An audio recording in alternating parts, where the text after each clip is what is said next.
We are sitting at the glacial lake at the base of Mount Cook, and I'm so pleased we've left this towards the end of the trip. This is about as spectacular a place as I think you could hope to bring New Zealand towards its end. One day earlier. Good morning. Friday the 17th of February. We have 5 nights left in our van. Mrs. Dom is at the wheel, but we are going up to Mount Cook. It's the highest mountain in New Zealand, and it's a dark sky reserve. There is very little unnatural light, which means it's a great place to see the stars on a clear day. So we are praying for a clear night and hopefully a wonderful view of the Milky Way this evening. And then we'll go walking around Mount Cook tomorrow. We will see you in a bit. I suspect if we had another day, we'd hang around here and try out some wine. I don't recall seeing this. We've not driven this way before. Look at this. Imagine having a winery there with that backdrop. It's certainly a wedding venue, isn't it? It's staggering. It's so beautiful. Without judgment, show up for the hard stuff, and give you joy. Not just for a semester, or for the 2 years you live in the Look at that. I love mountain road. All of that is just gorgeous. Wow. I solemnly swear I'm not editing or filtering or anything the colour of that water. That is actually how blue the water is. It's more aqua than the sky. It's just gorgeous. What a stunning bit of road. That is Lake Pukaki. We've driven around it on the other side. And it really is that perfectly clear and blue. That's extraordinary.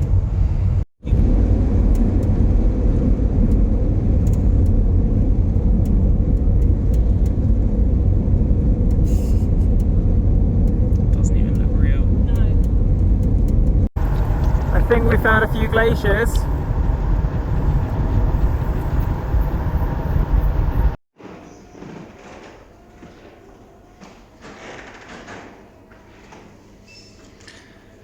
This is the view of Mount Cook from the visitor centre here.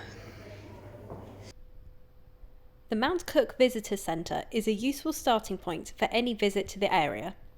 It is staffed by rangers who can tell you about the conditions on the hiking trails and offer you other helpful advice about enjoying the area. The centre also houses a small museum all about Mount Cook, its history and geology, the local wildlife and nature, and tales from adventures on the mountain.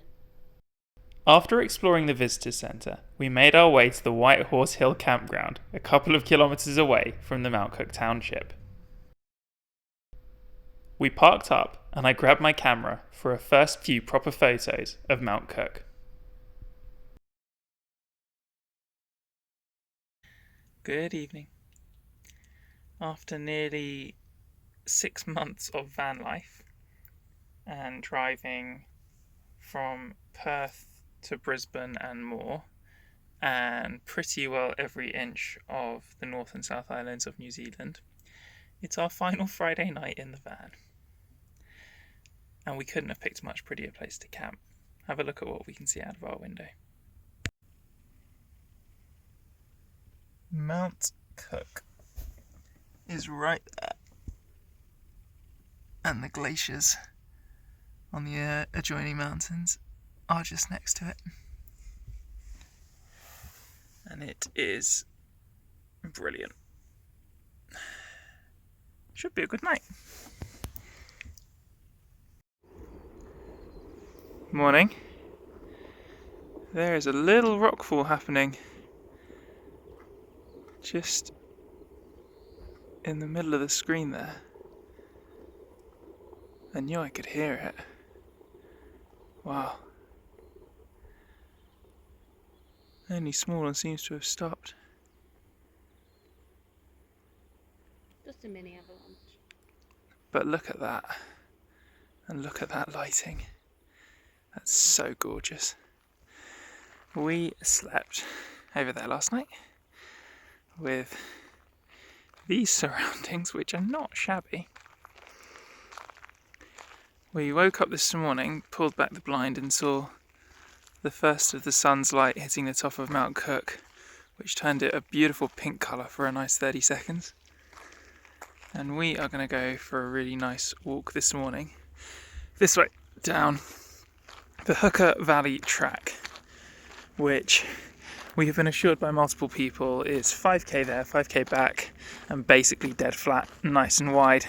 And it's just going to take us, I think, down the valley here, off towards Mount Cook, for an even better view.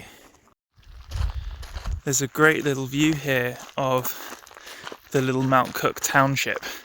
It's really tiny, and it's mostly hotels and stuff. But if you don't want to stay in the caravan park, which is just a couple of kilometres on over there in the track, it's a good option.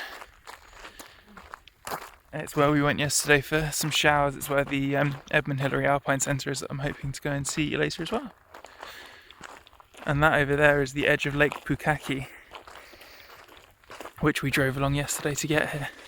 It's just beautiful. One of the most stunning parts of New Zealand, and that is saying something. Can't help but stop and stare at that view down the valley. It looks like a screensaver from Windows. Unbelievable.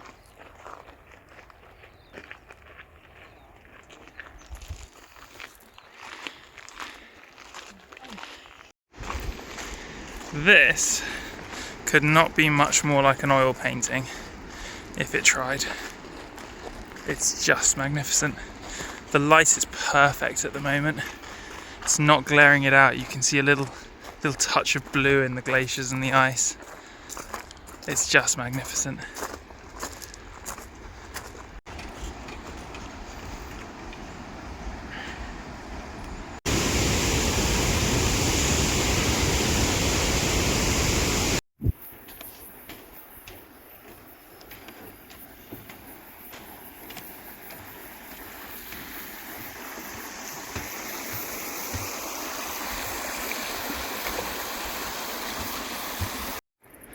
And this is the end of the walk. And it has been the most beautiful walk of my life.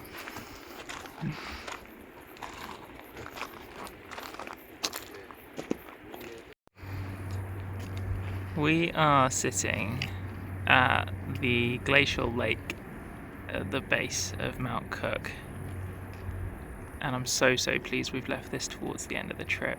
This is about as spectacular a place as I think you could hope to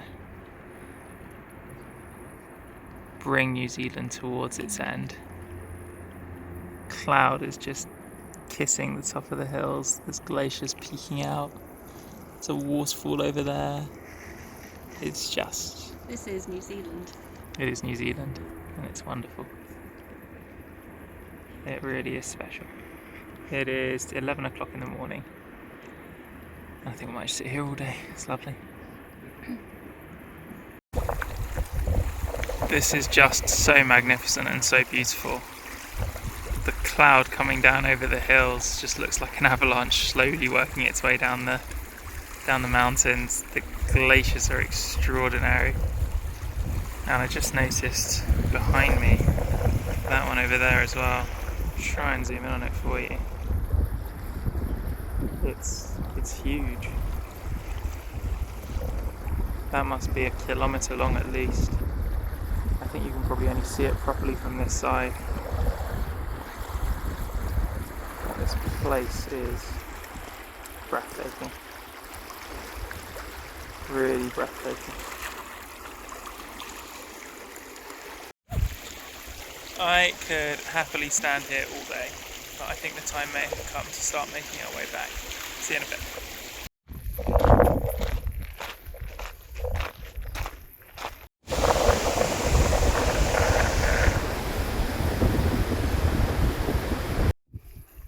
There's a little monument here in memory of the people who perished in this park. And the large plaque is to 3 individuals who went up Mount Cook on the 22nd of February 1914, got caught in an avalanche on the way down and died.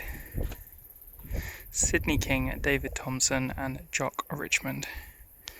On the other side there's all of these other plaques to people who've died. Good reminder to treat mountains with respect.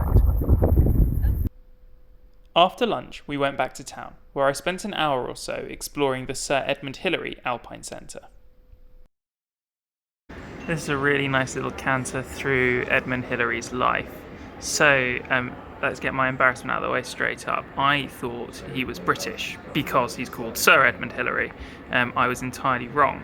He was born in Auckland in 1919, served in World War II, got hurt in Fiji in an accident, got sent back to New Zealand in 1945. He made his first ascent of Mount Cook in 1946. And then in 1953, on the 29th of May, he and a Nepalese Sherpa, Tenzing Norgay, became the first people to reach the summit of Mount Everest. He had a wife and 3 children. Unfortunately, his wife and youngest daughter were killed shortly after taking off from an airstrip at Kathmandu. Kathmandu is notoriously dangerous when it comes to aeroplanes, unfortunately. I really enjoyed this. He flew to the North Pole with Neil Armstrong, becoming the first person to visit the northernmost, southernmost and highest points in the world. That's just showing off. Yeah, he was made Sir Ed, hence my previous mistake, by Queen Elizabeth in 1953. That was why I had always thought he was British. Appeared on the $5 note in New Zealand. Went back to Nepal aged 86 to say goodbye to Khumbu. Went back to Antarctica in 2007 at the age, I guess then, of 87. Died on the 11th of January 2008. So he would have been, I think, 88. Yeah, aged 88. There's a movie playing in the theatre here showing the first ascent of Everest, and it's very well acted. Unfortunately, it means all the lights are off, so I'm struggling to read all of these photos, the plaques on the photos, but they're nice to see.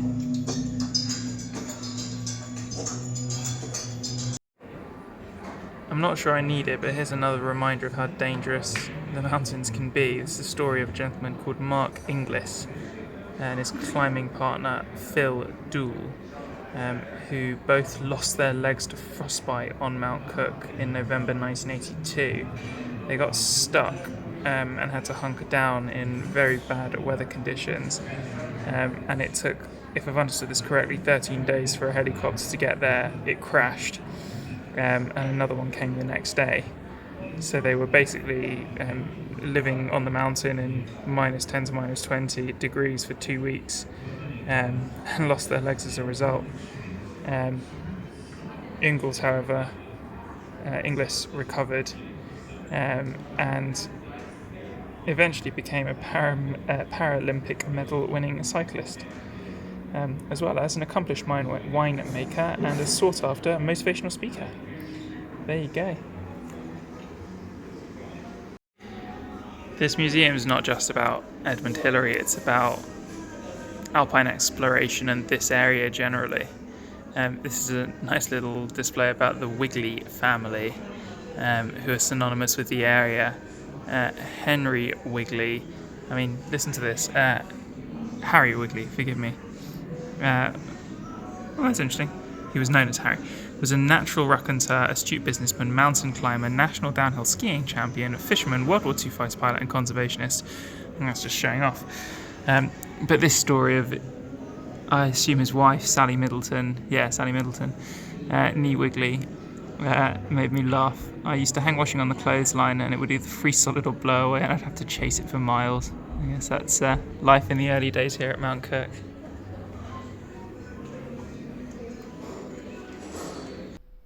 If I'm being honest, the centre was a little smaller than I thought. Nonetheless, it was full of interesting stories and local history, and well worth an hour of my time.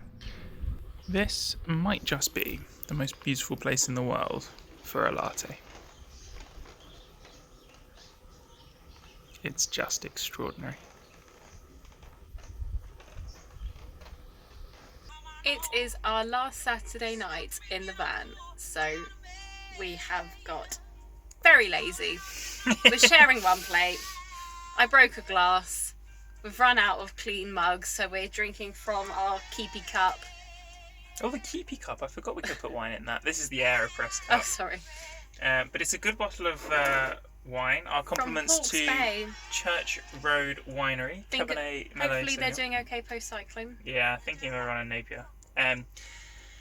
6 months of van life finally coming towards an end. It's a nice evening. I think we are going to have a perfect clear starry sky tonight, which I'm so excited about. This place is a dark sky reserve, and there is no man-made light anywhere for miles around, and it's pitch black. We will see you hopefully later for an epic view of the Milky Way. Good evening. I feel like I'm telling a ghost story by a fire. It is 11:30 in the evening. I'm having, I would say, my first proper go ever at nighttime photography. It is almost perfectly inky black out here. There's the odd person walking around with a torch or a car on or something like that, but I'm having my first ever proper go at learning to try and take photos of the stars. Very fiddly, very difficult, but good fun, and I've been out here for at least an hour. And I think that door opening is probably my wife coming to ask when I'll be finished. So I'm going to love you and leave you. Here she comes now with a red light. Say hello to Mrs. Dog. I'm doing a video. Look at her appearing like a ghostly shadow. I was just saying to the good folks that I'm probably going to get in trouble if I don't come in soon. So I think I've had about as many attempts as my neck will handle, because I'm sort of sitting here cricked. I'm going to go to bed, and I will put up a few of the best photos I've managed to get, which may or may not be very good. I think some of them are okay, so that's cool. See you in a bit. After an hour out in the cold, these were the best of the photos I took, and for a first effort, I'm quite proud of them.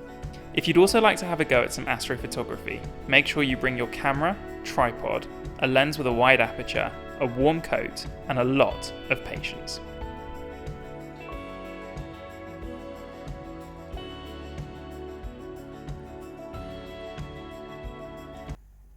Good morning. On our last Sunday morning in the van. I was going to go for a run hike this morning up a route which is known as the Stairway to Heaven, Sealy's Tarn, which looks really beautiful. 2,200 steps that take you 600 meters up the hills for a view over the glaciers and Mount Cook. The path sounds more like a stairway to hell than heaven. Unfortunately, we were woken up at 5 o'clock in the morning by the van shaking around. The wind has turned up hard. The clouds have very much come in. You can't really see the tops of the glaciers. You can't see Mount Cook. Once again, we lucked out. Running up the side of an exposed mountain in a gale is not the safest thing in the world. I think it's a blessing in disguise. So instead, having coffee and tea and a very lazy morning, I guess. We've made a quick stop back at the visitor centre. As you can see, the view's rather changed. Not quite the day for walking. You can't really see anything. Quite blowy out there still.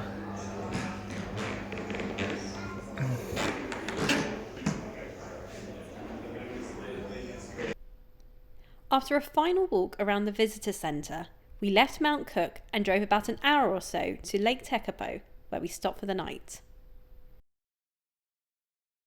Tekapo is another really stunning glacial lake and well worth a visit if you are in the area.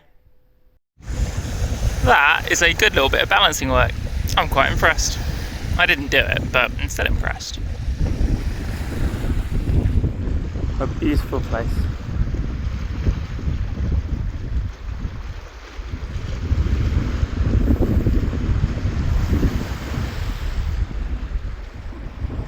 There's the church just behind us.